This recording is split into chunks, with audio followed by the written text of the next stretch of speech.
Once upon a time, in a bustling city where glass towers scraped the sky and digital screens painted every corner in artificial light, there lived a young man named Marcus.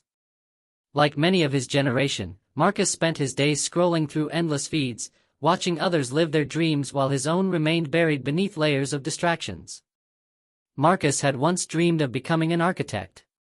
As a child, he would spend hours building elaborate structures with blocks, sketching impossible buildings, and imagining cities that touched the clouds. But somewhere along the way, the dream had faded into the background noise of notifications, viral videos, and the comfortable numbness of mindless consumption. His days blurred together in a haze of digital entertainment. He would wake up at noon, reach for his phone before his feet touched the floor, and disappear into the virtual world until the sun set once again.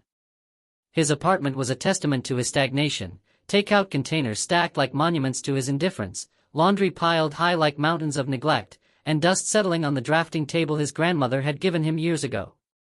One evening, as Marcus walked through the old part of the city to escape another argument with his concerned parents, he stumbled upon a peculiar sight. Hidden between two modern buildings was a narrow alley he had never noticed before, despite walking this route countless times. At the end of the alley stood an ancient wooden door, weathered by time but somehow inviting.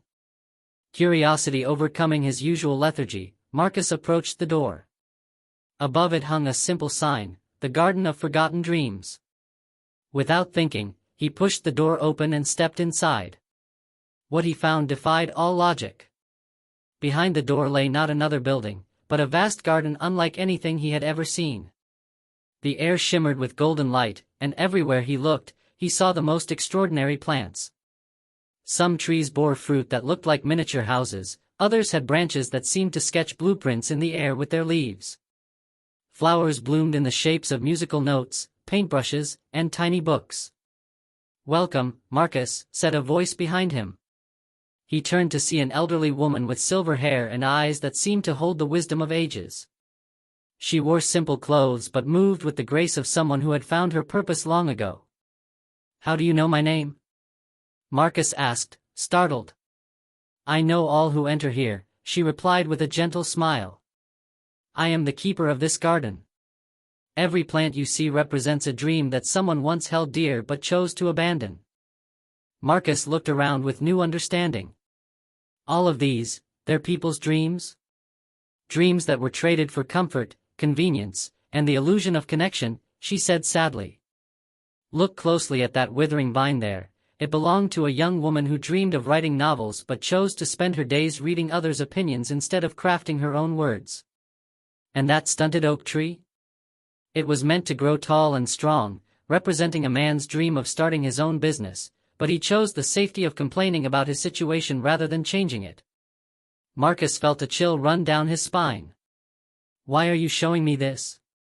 The keeper walked to a corner of the garden where a small, nearly lifeless plant struggled in the shade. Its leaves were brown, its stem bent, and it looked as though it might disappear entirely at any moment. "This one is yours," she said softly. Marcus stared at the dying plant, and suddenly he could see it as it was meant to be, a magnificent tree with branches that reached toward the sky, its trunk strong enough to support the weight of incredible structures, its roots deep enough to weather any storm. This was his dream of becoming an architect, of creating buildings that would inspire generations, of leaving something meaningful behind. "It's almost gone," he whispered, tears forming in his eyes. "Almost," the keeper agreed. "But not quite. Dreams are remarkably resilient, Marcus. They can survive years of neglect, waiting for the moment when their dreamers remember who they truly are and what they truly want." "But I've wasted so much time," Marcus said, his voice breaking.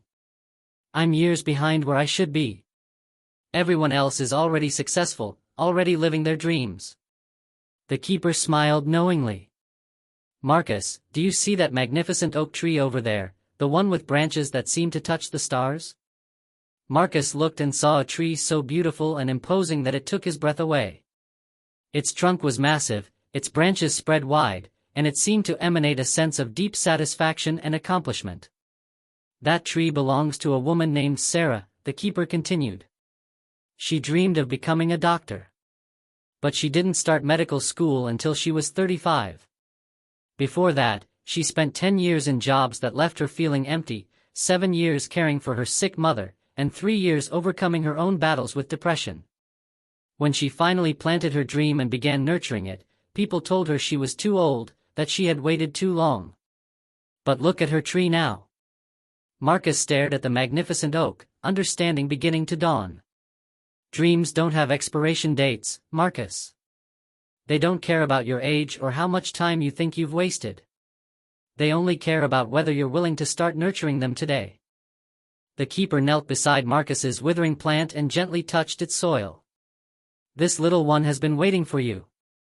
It's been sending you signs for years, that flutter of excitement when you see a beautiful building, that spark of interest when you watch documentaries about architecture, that restless feeling that tells you something is missing from your life.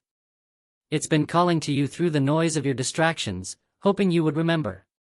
Marcus felt something shift inside him, a stirring he hadn't felt in years. What do I need to do? The same thing every dreamer must do, the keeper said. You need to make a choice. You can leave this garden and return to your comfortable numbness, letting this plant fade away forever. Or you can take it with you and commit to nurturing it every single day, even when it's difficult, even when progress seems slow, even when the world tries to convince you that your dreams don't matter. Without hesitation, Marcus knelt beside his plant. As soon as he touched it, he felt a surge of energy, purpose, and clarity that he had forgotten existed. The plant's leaves began to show tiny hints of green, and he could almost see the mighty tree it was destined to become. I choose to nurture it, he said firmly. The keeper smiled and handed him a small, intricately carved watering can. Then take this. Every day, you must water your dream with action. Not grand gestures or perfect plans, but consistent, daily actions. Study architecture for 30 minutes. Sketch one building. Read one chapter of a relevant book. Apply to one school. Take one step forward, no matter how small. As Marcus held the watering can, the garden around him began to shimmer and fade. But the plant in his hands remained solid and real, its leaves now showing more signs of life. Remember, the keeper's voice echoed as the garden disappeared, your generation hasn't failed. You've simply been convinced that passive consumption is more satisfying than active creation. But you have the power to change that narrative. You have the power to plant gardens of your own. Marcus found himself back in the alley, but everything had changed. The plant in his hands was now a small potted sapling, healthy and vibrant. The watering can had transformed into a simple notebook and pen. And in his heart, he felt something he hadn't experienced in years, hope. The next morning, Marcus woke up before his alarm. Instead of reaching for his phone, he reached for his notebook and wrote down his first goal, research architecture programs. Then he opened his laptop, not to scroll through social media, but to learn. Days turned into weeks, and weeks into months. Marcus enrolled in online architecture courses, joined local design groups, and began sketching again. His friends mocked him at first, calling him crazy for pursuing a childhood fantasy at his age. But as they watched him transform from a listless, directionless person into someone filled with purpose and energy, some began to ask questions. How did you do it? His friend Jake asked one evening. How did you just change? Marcus smiled, thinking of the garden and the choice he had made. I realized that time was going to pass anyway. I could spend the next 5 years the same way I spent the last 5, watching other people live their dreams, or I could spend them building something meaningful. The time will pass regardless. The only question is what I'll have to show for it. Jake was quiet for a moment. I used to want to be a musician, he said softly. What's stopping you? Marcus asked. I'm 27. I feel like I'm too old to start. Marcus laughed, but not unkindly. Jake, you're going to be 32 in 5 years whether you pursue music or not. You can be 32 with 5 years of musical growth behind you, or 32 with 5 more years of regret. Which sounds better? One by one, Marcus's friends began to remember their own forgotten dreams. Sarah dusted off her camera and started the photography business she had always talked about. David began writing the novel he had outlined but never started.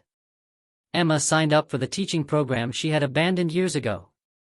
They called themselves the Garden Club, meeting weekly to share their progress, support each other through setbacks, and celebrate small victories. What started as a group of aimless 20-somethings transformed into a community of dreamers who understood that it's never too late to plant a seed, never too late to begin again. Years later, Marcus stood in front of his first completed building, a community center he had designed to bring people together, to create spaces where dreams could be nurtured and shared. The structure was beautiful, functional, and filled with the kind of hope that only comes from pursuing one's true calling. As he looked up at the building, Marcus thought he saw a familiar shimmer in the air, and for just a moment, he could have sworn he heard the keeper's voice carried on the wind, "Well done, dreamer. Well done." But the most important lesson Marcus learned wasn't about architecture or even about following dreams. It was about the power of choice. Every morning, he chose to water his dream with action. Every day, he chose progress over comfort, growth over stagnation, purpose over distraction. And in making those choices, he discovered that the garden wasn't a magical place hidden behind a mysterious door. The garden was within him, within all of us, waiting for the moment we decide to tend it. The new generation isn't lost or lazy or doomed to failure. They're simply living in a world designed to distract them from their deepest longings, to convince them that consuming is more satisfying than creating, that comfort is more valuable than growth. But for those brave enough to step away from the noise, to remember their dreams, and to make the daily choice to nurture them, the rewards are beyond imagination. They discover that they have the power to build not just careers or businesses or art, but entire lives filled with meaning, purpose, and the deep satisfaction that comes from becoming who they were truly meant to be. The question isn't whether you have time to pursue your dreams. The question is whether you can afford not to. After all, the garden of your dreams is waiting, and it's never too late to begin again. Once upon a time, there was a person reading this story. And what they chose to do next would determine whether their own dreams would flourish or fade away forever.